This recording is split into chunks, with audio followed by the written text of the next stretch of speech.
people? Smiths and the motherfucking R. Of course, here today. I should have did it yesterday, but fuck it, I'm doing it now.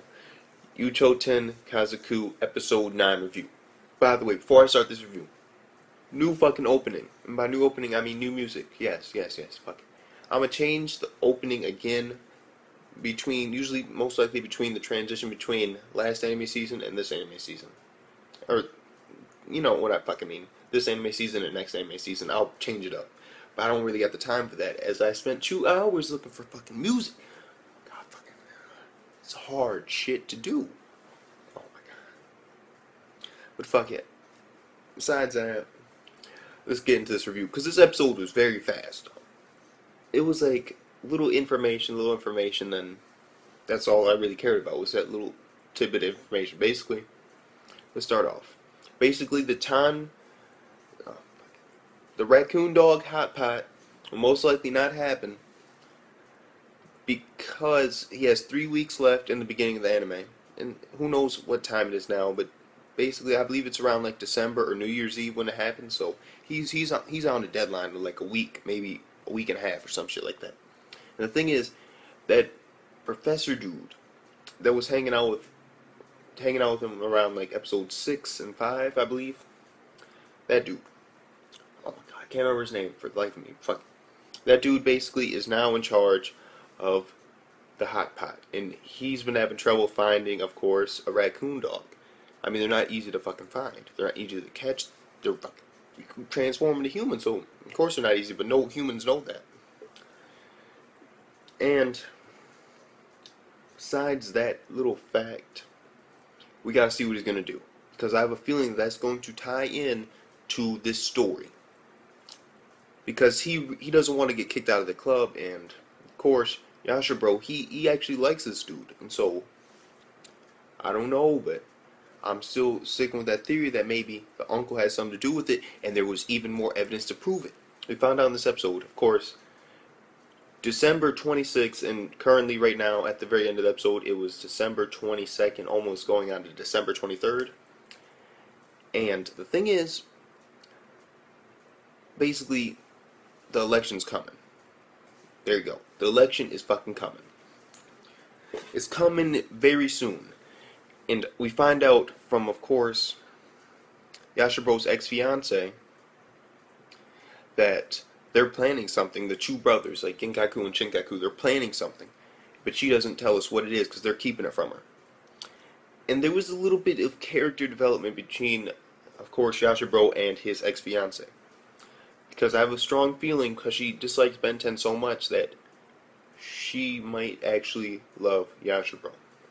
It's just a theory. There's a chance. Because the way that she talked, and when he's like, why don't you like Ben 10? And then she just leaves. And it's like, I'm sorry. She's done, son. She leaves.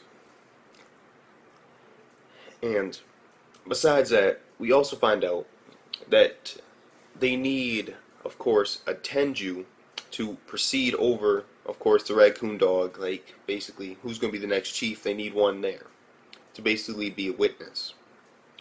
And, of course, they couldn't get their regular dude, and so, of course, they tried to get the professor to do it. And there was, of course, a funny scene where everybody, there's literally like 50 fucking raccoon dogs outside this dude's house, and they're all trying to get him to come. And the only person that can get him to come, of course, is Yashiro. And Yashiro works his magic, uses some like reverse psychology. Like, you really want to be respected by these little hairballs? No, you're beyond that. You're a Tenju, bro. And I actually like that moment. So now the professor's in, and so everything's set to go. What their plan is, Shinkaku and Genkaku, we don't know yet. But we learned something very important in this episode. This one thing. And that is that Yashiro's dad, every time he saw Ben 10, would be unable to transform. Why is that important? Because it provides the perfect situation. Because it also brings back the marriage and how it was canceled. And so I have to think, from how they're bringing the marriage back up, that either this dude, Yashiro, is going to marry his ex-fiance and they're going to be reunited or some shit. Or, of course, Genkaku and Shinkaku's uncle, the dude who's running against Yashiro's older brother, his oldest brother actually. What he did was basically, Yashiro's father came to him. He saw a time of weakness. Oh, fuck me. Okay. I don't know what the fuck that was. My fucking throat. It's like, you get something to drink real fast, but this review's almost over, so I'll bear with it. Okay, you see, the thing is that what if he used Ben 10 to somehow nullify his transformation powers to continue even after he was drunk? Because he was the greatest transformer of all times. But dude turned to a fucking mountain. A motherfucking mountain, bro. You can't top that. Like, and you see, the thing is, if Ben 10 was his weakness, and since Ben 10 needed to bring, of course, a raccoon dog to the Friday Fellows if she wanted to join, because that was quote unquote her first year, and since that would also explain why when, of course, Yashiro's father woke up, he couldn't transform because Ben 10 was in the room. And so it all starting to fit together in a nice little puzzle. And I really like that. But besides that, did anything else of significant importance really happen? There are funny moments behind it, and but not really. That's like all I can think of. That was like basically the entire premise of the episode. Basically, Friday Fellows are going to have their, of course, raccoon dog hot pot soon, and if the professor doesn't, or fucking, oh my god, I believe he's like a teacher or something, like a college professor, like legit, like an actual college professor, and he teaches something. Anyway, that dude, if he does not find a raccoon dog, then he will be kicked out of Friday Fellows, and that would destroy him, because I mean, he loves the Friday Fellows. That's his, like, his group, that's his club, that's his friends. You just can't kick him out of that. I mean, so he has to find one. And then when it comes into the whole play with, there's a hidden thing that they're planning, and if, of course, there's a chance that either, one, they'll find out about what Uncle did, and try to have him, or there's a chance that Uncle could be trying to do that to, of course, Yashiro's older brother. We don't know what the plan is yet, but once the plan comes together, I expect some what the fuck moments, like, yes, I was right, or, oh man, I was fucking wrong. Oh well, it was still great. It surprised me. That's what I like. That's why I take guesses. I mean, if you don't guess, then what's really the point? And if you don't share your guess, then, I mean, fuck it. If I'm wrong, I'm fucking wrong. I mean, there's nothing I can do about it. And if I'm right, I'm fucking right. I mean, shit. Basically, it's like this. If I'm right, I saw it coming and I'm happy. I feel like I succeeded. And if I'm wrong, then fuck it. I was surprised. And being surprised is basically has the same type of level of happiness as, of course, being right. It's like, whoa. It just blows you. It's like, whoa. I didn't think about that. And so, that's why I like to throw out what I think might be going on. Besides that, there wasn't really that much significance to the rest of the story. Like, everything else in there was basically just comedy and fun, and of course, if you look at the thumbnail, those are like hundreds of dudes that are crammed in this small ass shrine. Also want to note one more thing, and that was, of course, Genkaku and Shinkaku's sister, aka Yashiro's ex-fiance.